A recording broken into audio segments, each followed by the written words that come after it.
अभी मजा आएगा ना भिड़ो। দাদা 50 টাকা দেবে, আমার মানি ব্যাগ চুরি হয়ে যাচ্ছে ট্রেনে, আমি অনেকদিন যাব বাড়ি, আমার একটা পয়সা নেই গো।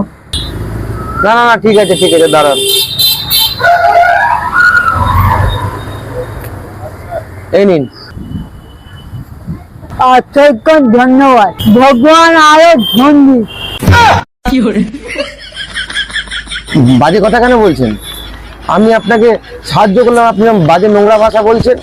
আহা, এইটা বুঝতে পারছেন না, আরো বড় করে ধন দিক। আবার বাজে কথা। এই আপনি এখান থেকে যান। ধনটা দিক, এই ধনটা দিক।